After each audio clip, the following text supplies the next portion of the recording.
Sean bienvenidas todas y todos a Alta Tensión Corriente Alterna. En esta ocasión tenemos el honor, un servidor Benjamín Castro Olvera, de ponerles la parte 2 de la conferencia, del extracto que hemos hecho de la conferencia del jurisperito y catedrático César Tarero Leal, a quien apreciamos tanto. Un servidor está muy agradecido de que tenga esta voz libre, valiente, congruente, sapiente, y que nos permita conocer su voz libre y erudita sobre la ley Garrote y las reformas al Código Penal del Estado de Querétaro, las afectaciones que sufrimos todas y todos, la violación a derechos fundamentales, la violación a la constitucionalidad, la normalidad constitucional, y les ponemos sin mayores preámbulos este segundo fragmento de la conferencia que dictó en plataformas digitales. Muchísimas gracias. Alta Tensión Corriente Alterna. Entonces tenemos esta parte que ya está viciada de la propia exposición de motivos. Y podríamos decir que es inconstitucional por falta de motivación adecuada. Es decir, no están explicando cómo es que llegaron al punto medular que es la reforma. Y esto refleja que es una reforma hecha al vapor, sin estudio, y que quisieron sumar lo que todos habían puesto para que todos se colgaran la medallita de que modificamos lo que ustedes querían del Código Penal, pero sin discusión. Y al no haber discusión, al no haber tampoco una invitación a la sociedad civil para que académicos, estudiantes, universitarios, gente que trabaja, operadores jurídicos, dieran sus puntos de vista, colegios de abogados, por ejemplo, y el Colegio de Abogados Penalistas se pronunció en contra de estas reformas. Obviamente no se abrió a la ciudadanía, lo hicieron todo en oscurito y tiene este tipo de problemas. Bueno, y ya pasando a la parte medular. Pasando a la parte medular, estamos dándonos cuenta también que hay otro problema, que están confundiendo, tanto el gobierno del estado lo hizo, y yo creo que más maliciosamente que por error, y los legisladores, que eso sí, creo que fue más por error, porque no es... Están confundiendo lo que es una suspensión de garantías o de derechos, como la que prevé el artículo 29 constitucional, con disposiciones sanitarias. La disposición sanitaria o las disposiciones de salud ante contingencias como la que estamos viviendo por la cuestión del SARS-CoV-2 o COVID-19, como le llaman, obviamente existe una facultad dentro del artículo 73 de la Constitución que permite la conformación de la Comisión de Salubridad. La preside el presidente con miembros del gabinete y pueden tomar decisiones administrativas para hacer frente a este tipo de contingencias. Estas decisiones administrativas efectivamente son como las que hemos estado viendo. Restricciones de ejercer ciertas actividades, restricciones de ciertos espacios públicos para evitar la propagación, por ejemplo, de un virus, son disposiciones administrativas. Pero como todo tipo de disposición administrativa, tienden primero a la buena fe de la autoridad, a la buena fe de la ciudadanía, y por otro lado a que cuando se violan o violentan las disposiciones administrativas, se castigan de modo administrativo, con medidas que tiene la autoridad para hacerlo, como la multa, como la amonestación, o en el caso, por ejemplo, de algunos negocios, la clausura, la suspensión de una actividad, pero no directamente con el derecho penal, no directamente utilizando la última ratio, como llamamos en el derecho, es decir, la última razón de la ley, que es afectar tu libertad, con lo que implica el derecho penal, que implica perder la libertad ante la comisión del delito. Entonces, la cuestión administrativa prevé en esencia que se pudieran sancionar estas disposiciones o estas situaciones a través del derecho administrativo. Si hubiéramos estado en el tema de la suspensión de garantías es otra cosa. Cuando existe una situación de emergencia, de guerra, de invasión o incluso que afecte la seguridad nacional, sería el presidente el que le tendría que pedir al Congreso de la Unión, y si no está el Congreso de la Unión sesionando, tendrían que convocarlo para que le aprueben, y solo el presidente lo puede decretar con aprobación del Congreso de la Unión y con una mayoría calificada, la suspensión de garantías en todo el país o en unas entidades. Ahí sí implicaría la pérdida de un derecho, por ejemplo, de tránsito. Ahí sí tendría que entrar el derecho penal y la fuerza pública para hacer cumplir esta determinación. Nosotros no estamos ahí porque no ha habido una declaración de esta índole en México. Por eso no pueden llegar al derecho penal, por eso incluso el propio gobierno federal ha dicho no lleguen al derecho penal, no estamos en esa disposición. Por ejemplo, no estamos ni siquiera en una cuarentena obligatoria. Lo que se ha dicho a través de los acuerdos es un aislamiento voluntario. Por eso nos invitan a quedarnos en casa. El aislamiento voluntario es que no quiere decir que si salgo me detienen. Quiere decir que debo abstenerme de hacerlo por el beneficio colectivo. Y que si a pesar de ello salgo en otras condiciones, por ejemplo a fiestear o tengo una fiesta en mi casa, me pueden disuadir a través de las políticas administrativas. Paren su fiesta o te voy a multar. Ya si me pongo agresivo, me podrían llevar por alterar el orden público a una comisaría, detenerme el mínimo de tiempo y imponerme una sanción administrativa, insisto, no un proceso penal. Esa es la idea de eso. Porque si alguien me quiere decretar una cuarentena obligatoria, entonces tendríamos que seguir el procedimiento legal que prevé la Ley General de Salud para ello, con un procedimiento y una notificación previa. Eso no existe. Estamos en disposiciones estrictamente administrativas. Por eso se ha dicho, no tenemos que llegar al derecho penal. Pero algunas entidades como Jalisco, como Querétaro, a través del discurso gubernamental, pasan a esta situación de amedrentar a la ciudadanía en el sentido de que estoy vigilándote y ya creé dispositivos para meterte a la cárcel. Como no se había podido respetar adecuadamente las reglas de quedarse en casa para tratar de prevenir la propagación del virus, el 1 de mayo el gobernador hace un anuncio en el sentido de amenazante, en el sentido de que no solamente va a recurrir al derecho administrativo, sino que incluso puede recurrir al derecho penal. Esto lo hizo con la seguridad de que un día antes, el 30 de abril, se había aprobado este paquete de reformas legislativas que buscan darle instrumentos de sanción penal al Estado y ya no solamente dejarlo en el ámbito administrativo. Eso es lo que pasó en Querétaro, como ha pasado en Jalisco, como ha pasado en otras entidades federativas.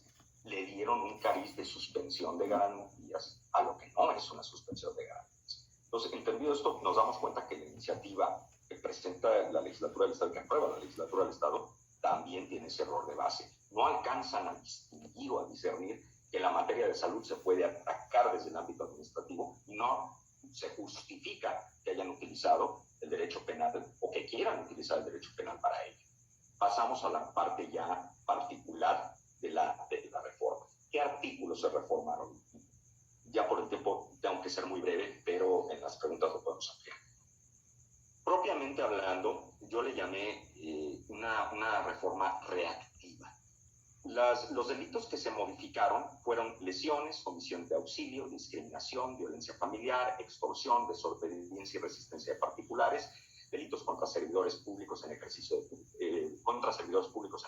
funciones, provocación para cometer un delito o apología de este y quebrantamiento de medidas de seguridad. Fueron los títulos en donde se reformaron distintos títulos penales del Código Penal. Las medidas son, en un principio ya dije, infundadas, sin sustento, contrarias a la dinámica de lo que es la protección de la salud en vía administrativa. Y otro punto, son medidas reactivas porque realmente están reaccionando a temas que se fueron dando a lo largo de la contingencia y quisieron colgarse la medalla de que la ciudadanía nos va a aprobar esto. Doy un ejemplo.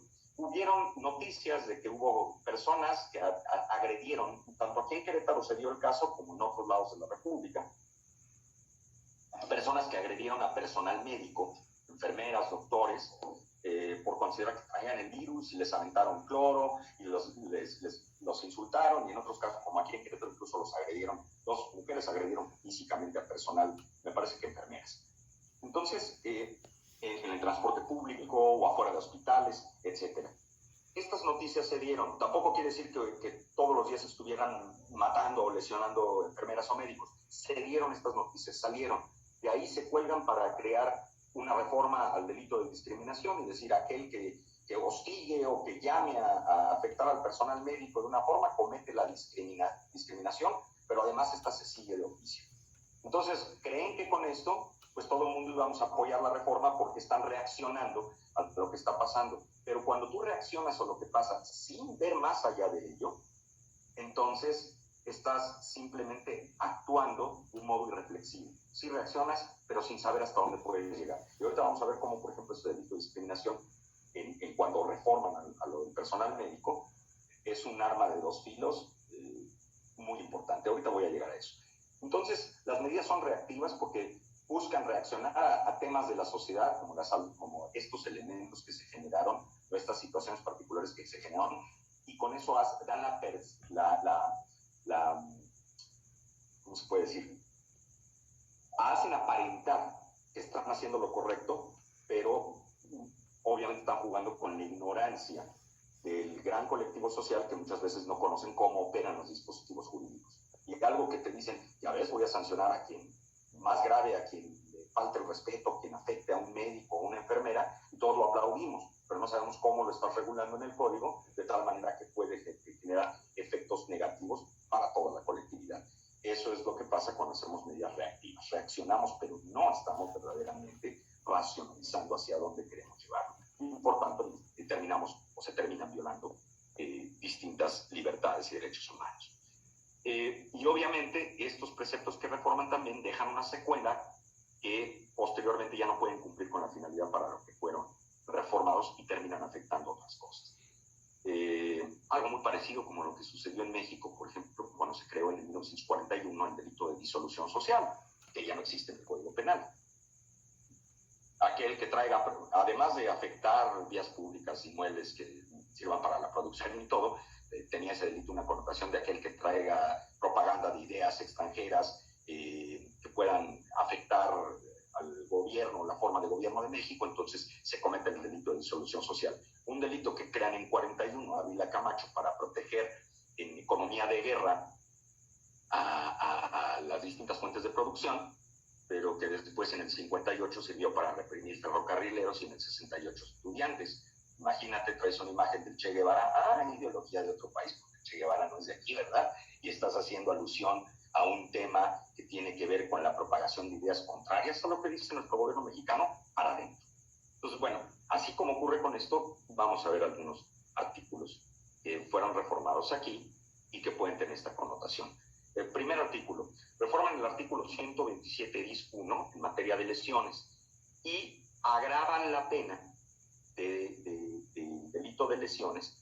Existía, dentro del delito de lesiones hay una consideración de que se puede cometer las lesiones cuando una persona padece una enfermedad grave en periodo infectante y una víctima que no sabe que esta persona tiene esta enfermedad se pone en contacto con la misma y resulta contagiado. Y esto puede incluir por relaciones sexuales u otro medio transmisible. Entonces, la pena por tener esta situación es la que preveía el delito de lesiones en una de las fracciones específicas. Esto quiere decir que hay un elemento subjetivo del tipo, yo sé que estoy enfermo, yo sé que estoy en un periodo de transmisión y a sabiendas de esto pongo en riesgo a otra persona y la contagio. Entonces ahí incurriría en el delito de lesiones. Pero obviamente ahí el sujeto activo debe saber que está enfermo. De otro modo, yo no puedo cometer el delito si no conozco ni siquiera que tengo la enfermedad. Debo conocer esta situación para cometer la lesión. Por eso dice el artículo 117, al que sabiendo padece una enfermedad. Pero reforman este artículo para agravar la pena. En vez de que aplique la pena de lesiones que prevé el código, que es más baja, suben la pena y dice, bueno, esta pena va a ser de 3 meses a 6 años y trabajo en favor de la comunidad. Y obviamente esto es superior a la pena original del delito. La pena original por cometer este delito era la que se impone a lesiones cuando se tardan lesiones que tardan hasta 15 días en sanar. Pero aquí no, aquí se pone una pena mayor que puede llegar a los 6 años.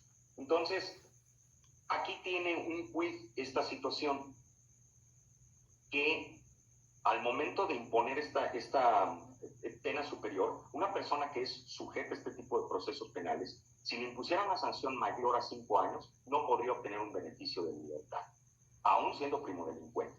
No podría obtenerlo. Y además, lo hacen con la finalidad de que si una persona que tiene COVID contagia a otra o se le imputa el contagio a otra, pueda ser sujeta a la investigación por este delito de lesiones.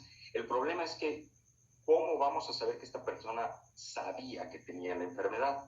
Lo que quiere hacer la autoridad es decir, saliste de tu casa, yo te dije que no lo hicieras y saliste. Entonces, si contagias a alguien, al haber salido, tú tenías la obligación de no hacerlo, sabías que no debías hacerlo, lo contagiaste y y te proceso por el delito de lesiones. Parece muy perverso y uno diría, bueno, no, es que así no se prueba, pero es que todos y todas, y al menos creo que aquí en este foro hay muchas personas que incluso en carne propia, conozco algún par de compañeros aquí, no me dejarán mentir, que la autoridad y la fiscalía concretamente puede armar este tipo de acusaciones y luego de ahí subir a consignar con un juez. Entonces, no es extraño, no es raro que esto pueda ocurrir. ¿Cuál es la razón de haber incrementado la pena para este delito? Si ya existían, ¿cuál es la razón de incrementarla?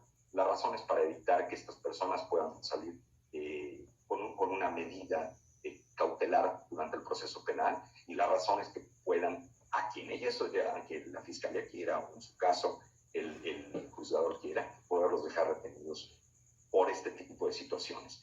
Es algo que no se justifica, insisto, el haber incrementado de manera exorbitante la penalidad que originalmente le correspondía a este delito. Y cambian la palabra, o de varias personas, antes dice de una persona, y ahora leo exactamente, dice, sin que la víctima o ofendido tenga conocimiento de esta circunstancia, ponga en peligro de contagio la salud de otro, y ahora dice la salud de varias personas. Cambia nada más esa situación. Están haciendo lo reactivo para que alguien que no guarde la famosa cuarentena, que ya dijimos que no es obligatorio, es un aislamiento voluntario, pueda ser sujeto a este tipo de delitos. Y obviamente no está justificado el incremento, insisto, de la pena. Lo mismo pasa con el delito de omisión de auxilio. En el artículo 143 aumentan la pena cuando se trate de omitir el auxilio para una persona de 60 años, menores e incapaces de resistirlo, sujetos a tutela o custodia. El artículo de 143 de omisión de auxilio se comete este delito al que omita prestar el auxilio necesario a quien se encuentre desamparado y en peligro manifiesto en su persona, cuando conforme a las circunstancias pudiera hacerlo sin riesgo propio ni de terceros, o al que no estando en condiciones de prestarlo, no diere aviso inmediato a la autoridad o no solicitare auxilio a quienes pudieran prestar, y se le impondrá prisión de 3 a 5 meses. Y lo que hace la legislatura es aumentar la pena cuando se deje de auxiliar a alguien mayor de 60 años, un menor incapaz de resistirlo, un sujeto a tutela, custodia o guarda. Nuevamente no tenemos una explicación real de por qué se incrementa la pena en este caso de omisión de auxilio. Quizá los legisladores lo que querían es que si hay una persona que está enferma en una casa y no la reportamos, como dicen los acuerdos de seguridad, que debemos dar aviso inmediato si conocemos que una persona tiene COVID, tenemos que avisarlo inmediatamente. Entonces creo que por ahí es donde se va a decir, vamos a incrementar la pena si no diste el aviso de una persona que es menor de edad o sujeta a tutela o mayor de 60 años que está enferma. Pero el problema aquí es el mismo. Están criminalizando ahora hasta las actividades internas de una familia. Yo a lo mejor no le di aviso a una autoridad porque pienso que mi hijo pues nada más tiene un catarro. Yo no soy doctor para saberlo. Y además las disposiciones sanitarias han estado muy contradictorias, porque por un lado me dice, si presenta estos síntomas puede tener COVID, pero si no son graves, no vayas a un centro de salud, quédate en tu casa hasta que se agraven, entonces vas a hacerte un análisis, porque no te podemos hacer pruebas a todo el mundo. Entonces tienes que ver cómo evoluciona para poder luego hacerlo. Si estamos con este tipo de contradicciones, y por otro lado me dicen que si yo no doy un aviso, por ejemplo, para ayudar a un menor de edad o a un anciano, puedo incurrir en este delito y además me incrementan las penas, bueno, me están poniendo en una situación de zozobra como particular. Si de por sí estamos con la zozobra administrativa, que además hay instituciones que nos parecen contradictorias. Ahí escucharon este segundo fragmento, la parte 2. Les invitamos a escuchar la parte 3, su cierre. No vamos a lograr poner la parte de preguntas y respuestas, que también fue muy amplia, pero vamos a poner la referencia de un Facebook donde se encuentra completa para quien guste. Vamos a colocar en cada publicación esta liga para que puedan, quien guste, verle completa al concluir las 3 entregas.